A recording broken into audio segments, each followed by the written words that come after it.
สวัสดีจ้าพี่น้องคือเก่าคือเดือนว่าเชฟเราก็ต้องเป็นเชฟเอื้อนะคะ วันนี้มีสิได้กินเต็มปากเต็มคำเลยมือก่อนยังเกรงใจกันอยู่มือนี้ได้หลายผู้เพื่อใส่ผักเห็ดใส่สมมงแล้วก็ใส่อันนี้ด้วยได้เนี่ยแซ่บพร้อมเนาะใส่จังได้มือนี้ก็ต้องโอ้ยสะใจแน่ค่ะกิน4 คนพุ่นน่ะอ๋อได้ใส่ผักสิอย่างเครื่องหมอเลยเห็ดเพาะอ่อนๆพี่น้องสีมือเบาเอื้อคือเก่าจ้าเพาะเห็ดออกใหม่มันแซ่บอยู่แล้วพี่น้องมันอ่อน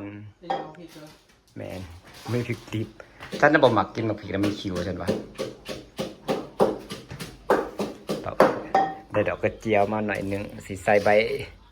ส้มอะไรคือสมงมันเสียสมแซ่บก็ผักติ๋วเนาะติ๋วบอกก็ได้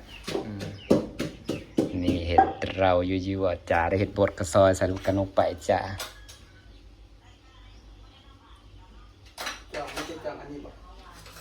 ได้ก็ได้สั่งข้าวเบื่อก่อนจ้าเปิดแก๊สแล้วเปิดแล้วอดีตรถเปิดรถเลยนะเขาเป็นอยู่นะเราไม่มีแก๊สก็มันสะดวกมีแก๊สนะเฮาอยู่เดียวไม่ต้องอะไรยังมากมายเห็ดอย่างก็ได้บ้านนันหินนี่จะไปเปลี่ยนรถละถัง700มันขึ้นเป็น800เฮ้ยแก๊สมันทนได้คันจะเรียกกับซื้อท่านนั่นคุ้มกว่าใดทาง1ชั้นนี่4-5 เดือนผู้มันบริบทง่ายดิแก๊สนะท่านี่7 สอบกับ800 รอบสด120เนาะแต่แก๊สมันอยู่ได้โดนเด้อก็สะดวกสบายนะแต่บางคนก็เห็ดกินในเตาเป็นปัดเปอร์เซ็นต์หรือว่าก็แตกต่างกันดอกไม่แบบคือว่าข้าวๆถ้าแก๊สตรงนี้กับกับข้าวจะเอาจากไม่ไมโครเวฟไม่แก๊สไม่ยังไม่เตาปิ้งสะดวกสมัยมันแล้วคุณยายบอกว่าให้ไปซื้อไมโครเวฟกันยังบ่ได้ไปซื้อมันสะดวกเด้อแล้วสิ่งอย่างมาข้าวนี่เราเวลาเฮ็ดหัวเฮ็ดสวนไม่เมื่อยเราก็เผากับหน้าเขาเผาเด้แม่นเขาอุ่นสิมันก็สะดวกสบายละลายน้ำของต้องแข็งก็ง่ายจะเอากี่เมตรเป็นบสบายเลยกระโถนกี่เมตรดี3 4 5ไม่ต้องเผ็ดมากนะคะกระเพาะจ้า6เนาะ7เนาะถ้าเป็นเวลายำรู้สึกสบายเนี่ยน้ำตาคอเลยเองนะว้าวอยู่ดีอ่ะนะเทียนแต่น้ำให้จะเขาแพงเอาหนะเพชรโบโฮโฮมันฮะเพชรโบโฮมันโปรเพชรดอกคำลายติดครึ่งหม้อใส่อีกกราบก่อนเจ้าปู่ตาเป่าเอื้อสีโซซื้อมือแกงเห็ดอีกจ้าแสบๆเลยจ้าเห็ดบดได้หน่อยหนึ่งพี่น้องมันไม่ค่อยออกกันสั่งเขาว่าคันพระได้เอามาขายให้คือบ่มีซ้ำบ่ตีตากไว้ให้มันคือแบบอยากพ่อเพื่อนเฮ็ดพ่อฝ่ายจักหน่อยเห็ดพอผ่ายเป็นคู่งามคือยังเห็ดพอผ่ายมันออกนี่มันนอนได้ออกเห็ดพอมันหักก็ยังดอกน้อยมันที่ผู้ดินซ้ำพี่น้องหักก็ออกต้องอีกสัก2-3 มื้อดอกมันใหญ่เนาะก็จะเป็นคู่แต่ก็มามื้อนี้บ่เสียเที่ยวได้มื้อก่อนได้น้อยเดียวมื้อนี้ได้หลายนี่ตอนแรกน่ะนัดกันจะไปหาเห็ดปวกปริมาฮอดว่าแต่งมาบ่เป็นตาได้ดอกเห็ดปวกไปดอนเห็ดไปก็เลยไปดอนเห็ดไอ้เพาะพี่น้องเอ้ยก็เลยได้เห็ดเพาะมาแกงหาอะไรก็มาแกงกินจ้าพี่น้องรอให้หม้อพุดก่อนแนวแซ่บมันฝีมือบ่เอื้ออีกแล้วจ้าพี่น้องจ้ามื้อนี้แซ่บแท้แน่นอน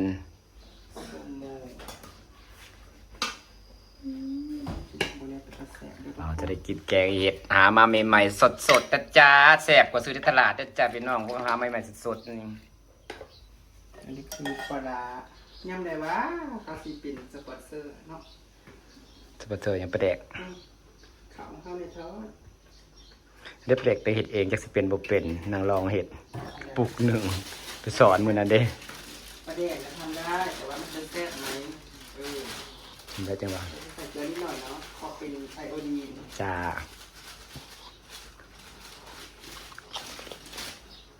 อันนี้ผมนัวเนาะเดี๋ยวแซ่บเราใส่เป็นกระบวยเลย ใส่ได้เซฟไลน์เนาะ เอาไหม แล้วแต่เลยจะเป็นกุ๊กสกินได้หมดโยโอ้โห ซียาเวลาให้ตัวขาวเอ็มซียา แค่กระพอว่าฉันรู้สึกสบายในท้องคิดถึงฉันไหม เนี่ยแกงเป็นตัวมากมายแล้วทุกคนสั่ง แมนคือปรุงบ้านๆให้เลยเนาะปลาแดกเป็นนัวรสดีสปาเกตตี้ไปหอมๆตอนนี้เราจะใส่ข้าวเบื่อแล้วก็ใส่ในรางเนี่ยจังขักกำลังพด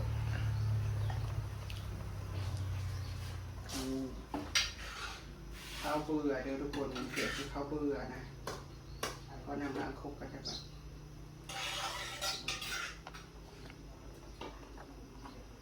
จั่ว วันนี้เราจะได้กินเห็ดแล้วจะพาไปเห็ดปวกไปน้องเอ้ยฝนก็ดียังบ่ออกยังบ่ออกอยู่เห็ดกระดอยู่เนาะหากปีที่แล้วจำได้ว่าเก็บเห็ดวันที่2วันที่นู่นวันเกิดพอดีจะได้หมูใหญ่ๆนะ เอาเดี๋ยวมันคนโตะก้อน กาบมันออกกันนี่ก็ติจำได้เห็ดปวกออกมือแรกนะวันที่2วันเกิดเตงจ่าจะไปหาเด็กซอกระตากับน้องมาหัวเห็ดออกมือแรกนะแล้วมันจะออกวันที่เกิดซะอีก จบขึ้นมาแค่หมูจบขึ้นบูอื่นข่อย เอินแล้วอย่าเจ้าหยาด รอเขาเบื่อ วันนี้เราจะได้สดแต่พอนๆแซ่บ จะซีม ๆบ่ได้ยอมคือมันนั่นแหละจ้าไม่ได้ยอมคือมันนั่นแหละจ้า เขาเบื่อซุปซะก่อน ครึ่งหมอสี่คนบ่ได้ยอมคือมันนั่นแหละจ้าในพี่น้องว้ายเลิศๆโอ้ยน้ำลายแตกเลยนะจ้าเห็ดเพาะใหม่มันอ่อนมันแซ่บอยู่แล้ว ผดออกเนื้อเด้อมันจะแซ่บเด้อ แซ่บแท้อยู่แล้วเห็ดมันใหม่เห็ดยังอ่อนยังดอกน้อยอยู่ ไม่ หากเบิ่งทรงปีนี้เห็ดเพาะศอกลายอยู่เบิ่งทรงศอกลายคือปีแล้วนี่มันขนาดถ้าก็เริ่มอันนี้ได้นี่ยังมีหลายอยู่คนไปหาแซ่บๆก็ได้สุคน ขอรถกินกันนะคะ คนแกงเห็ดเพาะจ้าหามาใหม่ๆสดๆอ่อนๆเลยจ้าเห็ดเพาะออกใหม่จ้าพี่น้องอันนี้หามาเองเลยนะจ้าแล้วก็แกงเองจ้าจะครึ่งหม้อ เยี่ยมแตกตุ๊บ สามสิกินสะใจโดยมีเนาะ4 คนกินเต็มหม้อครึ่งหม้อป้าดอกอ่อนๆไปตาแบบยำแตกเพาะแตก ใส่ เพาะ ได้ อัน บ นี้ วกอีกเลยอีซีซี น้ำลายแตกอุ้ยพี่น้องเอ้ยน้ำลายแตกเห็ดเพาะใหม่รอดแรกของปีหามาใหม่ๆสดๆนะจ๊ะมันสิแสบกว่าข้าวสื่อได้เพราะว่ามันเป็นเห็ดที่หามาใหม่ๆสดๆเลย เอ้ยมาชิมซอยเองเนี่ย ไม่แสบก็ให้มันรู้ไปนี่คุณปอกๆกินนี่ เอาผักลงไป ขักขนาดนี้เราจะใส่ผักลงไปแล้วนะคะนี่จ้าแนวหอม จะแซ่บอยู่ในนี้ ดอกพอดียำแตกปอพี่น้องเอ้ยมันอ่อนเห็ดเพาะใหม่ อันนี้อะไร เบิดขัดกันเห็ดเพาะใหม่เลยเพราะเขานานๆไปซื้อเก่ายังมีแบบดอกดำดอกแงงอะไรเนาะ อันนี้คือ อันนี้ใหม่อ่อนขักไอหลียังแบบดอกแบบสดเถื่อสองสับดอกโอ้ยขักป้าพี่น้องปวดปอก พอเนาะ น้ำลายแตกน้ำข่อยว่ะพี่น้องขักขนาดอืม เฮ้ยโอ้มาชิมดูเฮ้ย ซีมาซีม ตาปีนได้เลยแกนะกินให้หน่อย ยังจะให้มาซีมซอยเสียบขัดเสียบรถนะ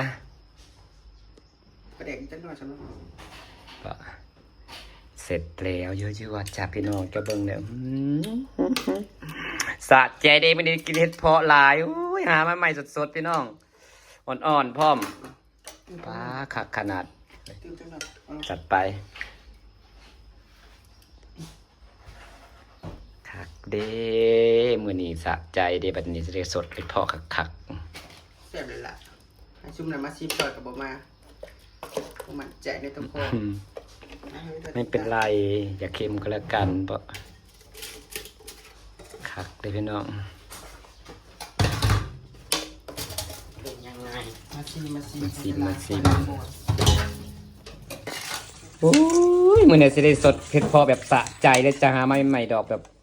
อ่อนๆน้อยๆไปจ้าโอ้ยขักขนาดนี้จ้าขักเต้พี่น้องเห็ดเพาะจะเบิ่งในแกงเห็ดเพาะไปกินแบบสะใจหามาใหม่ๆจ้าเรียบร้อยแล้วก็เตรียมกินนะวันนี้เลิศๆแกงเห็ดเพาะพี่น้องเรากำลังจะตักเห็ดเพาะยั่วๆโอ้โหมึงในดอกวันนะพี่น้องเห็ดเพาะหน่อยเห็ดเพาะใหม่เนาะมันอ่อนมันดอกหน่อยขักปันหยัง เรื่องความแซ่บนี่มันต้องเรื่องสะใจกับสะใจอย่าเครื่องหมอบักง่ายจ้านี่เลิศ เลือดเปอร์เสือ ไปตักในกระน้ำลายแตกถ่าแล้วจ้า เอาเต็มถ้วยเลยใช่ไหม แนวแซ่บเต็มถ้วยไปเลยจ้าเรากินให้สะใจไปเลยวันนี้